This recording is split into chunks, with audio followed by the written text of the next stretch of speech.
अस्सलाम वालेकुम स्टूडेंट्स। पिछले वीडियोस के अंदर हमने बात की कि आप जो है असेस कैसे कर सकते हैं अडल्ट के अंदर और बच्चों के अंदर पेन को। तो अडल्ट के अंदर जो था वो आपका ये था कि और कोल्डेरा था, PQRST था और विजुअल एनालॉग स्केल था, न्यूमेरिक रेटिंग पेन स्केल था। और चिल्ड्रन के अंदर आपका फ्लैग था, FLA CC और आउचर पेन स्केल था, वोंग बेकर फेसिस थे। ठीक है जी। Facial expression F, leg movement L, activity A, C से क्राई और C से कॉन्सोलेबिलिटी। तो ये चीज़ें आप हमने पिछली वीडियो में डिस्कस कर ली थी। तो आज हम बात करते हैं कि पेन को मैनेज कैसे करेंगे। हमने असेस तो कर लिया कि बंदे को पेन है, तो उसको मैनेज कैसे करेंगे। तो मैनेज करने के लिए आपके पास दो रास्ते हैं, या तो आप फार्माकोलॉजिकल अप्रोच करें यानी कि उसको मेडिकेशन दें, या आप उसको नॉन फार्माकोलॉजिकल अप्रोच करें यानी कि उसको बग़ैर मेडिसिन के ट्रीट करें। ठीक है जी। तो इसके लिए बात करते हैं कि फार्माकोलॉजिकल अप्रोचेस क्या क्या हो सकती हैं। सबसे पहले जो है नाम आता है ओपियोइड्स का, नारकोटिक्स का। आपने सुना होगा मॉर्फिन के नाम से एक टैबलेट्स आती हैं, मॉर्फिन के नाम से है, ऑक्सीडोंटिस के नाम से है कुछ। ठीक है जी। तो ये सारी मेडिकेशन जो है ये पेन को रिलीव करने के काम आती है। और हमने बात की थी कि पेन कैसे रिलीव होता है। जब भी हम ओपियोइड्स देते हैं पेशेंट्स को, तो वो क्या करता है, वो स्टॉप करता है प्रोडक्शन ऑफ प्रोस्टाग्लैंडिन। प्रोस्टाग्लैंडिन एक बायोकेमिकल मीडिएटर है। जब वो रिलीज़ नहीं होगा तो हमारे पास जो नोसिसेप्टर्स हैं वो भी एक्टिवेट नहीं होंगे, और जब नोसिसेप्टर एक्टिवेट नहीं होंगे तो क्या होगा, पेन आपका फील होगा ही नहीं। ठीक है जी। तो ओपियोइड्स जो है वो नारकोटिक्स के अंदर आता है। इसको हम दे सकते हैं पेन रिलीफ करने के लिए। नॉन ओपियोइड्स या एनसेड। एनसेड का फुल फॉर्म है non steroidal anti inflammatory drugs. Non steroidal anti inflammatory drugs. ठीक है जी। तो ये एनसेड क्या होता है, ये भी ड्रग की एक किस्म है जो कि हम पेन रिलीफ करने के लिए पेशेंट्स को देते हैं। अच्छा, को एनाल्जेसिक ड्रग्स। तो को एनाल्जेसिक ड्रग का मतलब होता है कि वो वाली सारी मेडिकेशन जो कि हम एनसेड या ओपियोइड्स के साथ देते हैं। क्योंकि ये क्यों देते हैं साथ, तो हम उसके आगे बात करते हैं। ठीक है। अच्छा, यूजिंग 2 और 3 types of agent minimize pain. अगर हम इन तीनों को एक साथ देंगे, एक एक टैबलेट दे दी, मतलब कि हमने मिसाल के तौर पर मैं आप आइडिया दे रहा हूँ कि अगर हमने कहा कि पेनाडोल ले लो, साथ ब्रोफिन ले लो और साथ जो है कुछ मतलब ये कि ऑनसेट ले लो। तो इस तरह के जो 2-3 मेडिकेशन हम देते हैं, तो ये क्या करती है, पेन को मिनिमाइज़ करने की कोशिश करती है, पेन को जल्दी से मिनिमाइज़ कर देती हैं। और अगर आप सिर्फ एक एजेंट यूज़ करेंगे, मिसाल के तौर पर आप उसको कहते हैं कि आप सिर्फ पैरासीटामोल ले लो, तो आप उसको बोलेंगे कि आप एक टैबलेट नहीं बल्कि 2 टैबलेट ले लो ताकि उसको पेन जल्दी रिलीज़ हो। इसमें ये लिखा हुआ है, if using one agent alone should be given in higher dose. ठीक है। अगर आप एक एजेंट दे रहे हैं सिर्फ, तो उसको थोड़ा सा हाई डोज में दें ताकि जल्दी से वो पेन रिलीव हो जाए। अब बात करते हैं साइड इफ़ेक्ट ऑफ ओपियोइड्स की। ओपियोइड्स की क्या साइड इफ़ेक्ट्स हो सकती हैं। साइड इफ़ेक्ट हो सकती हैं इसकी कि रेस्पिरेटरी डिप्रेशन होगा, आपको सांस लेने में थोड़ा सा मसला पैदा हो सकता है, लेकिन वो ज़्यादा देर तक नहीं होगा। अच्छा, नोज़िया वोमिटिंग हो सकती है, कॉन्स्टिपेशन हो सकता है। कॉन्स्टिपेशन मतलब कब्ज़ का होना। टॉलरेंस या एडिक्शन। या तो आप जो है ओपियोइड्स टॉलरेंस के मतलब अब अगर ज़्यादा यूज़ करेंगे तो आपकी बॉडी इसको बर्दाश्त नहीं करेगी, टॉलरेंस नहीं देगी इसको। या अगर ओपियोइड्स आप यूज़ करते ही रहेंगे तो आपकी क्या होगी, एडिक्शन हो जाएगी उससे, और फिर आपको उसके बगैर आपसे गुजारा ही नहीं होगा। ठीक है जी। बात करते हैं एनसेड की यानी non steroidal anti inflammatory disease drugs की।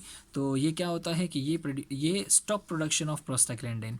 एनसेड क्या करता है, प्रोस्टाग्लैंडिन की प्रोडक्शन को स्टॉप करता है फ्रॉम ट्रोमाटाइज टिश्यूज़। जहाँ पर चोट लगी है उस जगह पर जो है वो प्रोस्टाग्लैंडिन की प्रोडक्शन नहीं करवाता, जो कि नोसिसेप्टर्स को एक्टिवेट करने के काम आता है। तो उसकी जब प्रोडक्शन नहीं होगी तो नोसिसेप्टर एक्टिवेट नहीं होंगे, और जब वो एक्टिवेट नहीं होंगे तो पेन फील नहीं होगा आपको। इसकी एग्जांपल जो है एस्प्रिन है, आइबुप्रोफेन है, डाइक्लोफेनिक सोडियम है, एट्सेट्रा एट्सेट्रा। ओपियोइड्स की जो एग्जांपल थी वो थी मॉर्फिन। ठीक है। और एनसेड की जो एग्जांपल है वो aspirin, ibuprofen, diclofenac sodium etcetera.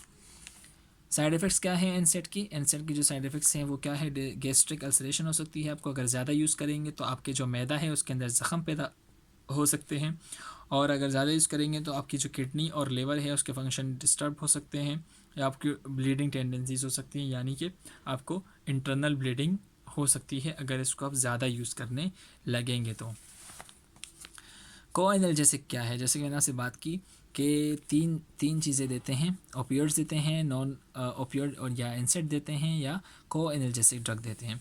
तो को एनाल्जेसिक क्या कहते हैं, इसको कहते हैं एडजुवेंट। एडजुवेंट नाम याद रखिएगा। को एनाल्जेसिक को दूसरा नाम देते हैं एडजुवेंट। ये क्या करता है, ये पेन मेडिकेशन नहीं है।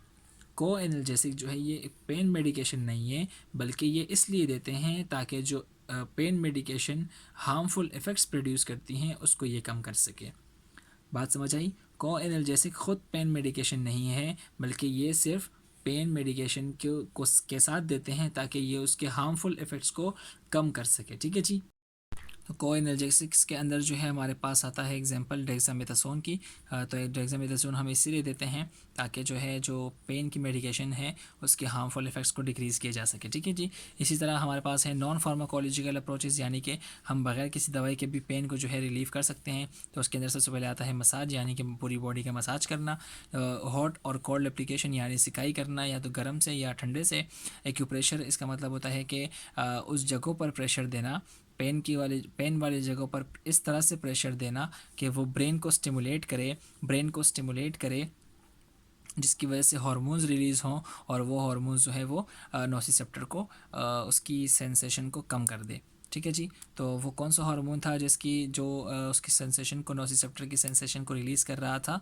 तो वो हार्मोन था एंडोर्फिन। तो वो हार्मोन जो था वो एंडोर्फिन था, जो कि क्या कर रहा था, पेन को रिलीफ़ कर रहा था। ठीक है जी। अच्छा, कोलैटरल स्टिमुलेशन, ये भी इसी तरह की एक जो प्रोसेस होता है, इसी तरह का एक प्रोसेस होता है जिसके अंदर ख़ास प्रेशर पॉइंट्स पे वो जो है प्रेशर देते हैं, उसको दबाते हैं ताकि ब्रेन जो है वो ज़्यादा से ज़्यादा एंडोमॉर्फिन प्रोड्यूस करे और वो रिलीव करे पेन को। ठीक है। अच्छा, ट्रांसक्यूलेनियस इलेक्ट्रिकल नर्व स्टिमुलेशन, ये भी मशीन होती है। मशीन के ज़रिए क्या करते हैं कि वो जो है मशीन के ज़रिए जो है उस जगहों पर प्रेशर देते हैं, उस जगहों पर पेन प्रोड्यूस करते हैं, पेन फील करवाते हैं। तो हमारा ब्रेन जो है वो एक्टिवेट होता है और एंडोमॉर्फिन की रिलीज़ होता है एंडोमॉर्फिन, और वो एंडोमॉर्फिन जो है वो प्रेशर को कम कर देता है, वो पेन को कम कर देता है, तो पूरी बॉडी का पेन कम हो जाता है। कोग्निटिव बिहेवियरल टेक्निक्स क्या होती हैं? कोग्निटिव बिहेवियरल टेक्निक्स जो है वो डिस्ट्रैक्शन होती हैं। ठीक है जी। आप क्या कर सकते हैं, मरीज़ जो है उसकी डिस्ट्रैक्शन कर सकते हैं, उसको कुछ दिखा सकते हैं। जैसे मिसाल के तौर पर छोटे बच्चे रो रहे हो तो आप उसको कार्टून लगा के दिखा दें, तो वो क्या करेगा, उसका पेन की तरफ ध्यान नहीं जाएगा और बिल्कुल सर्वाइव कर जाएगा आसानी से। और स्पिरिचुअल टेक्निक्स क्या होती हैं कि जो आप उसको बताते हैं, जैसे मिसाल के तौर पर आपने क्या किया, किसी जगह पर दर्द हो रहा है तो आपने क्या किया कि कुछ दुआ पढ़ी और आपने उस जगह पर फूंक दिया। तो आपने कोई मेडिकेशन तो नहीं दी, लेकिन आपने उस जगह पर फूंक दिया, तो आपका जहन बन गया कि अब मैंने ये फूंक दिया है, अब ये जगह सही हो जाएगी। तो ये स्पिरिचुअल टेक्निक्स होती हैं।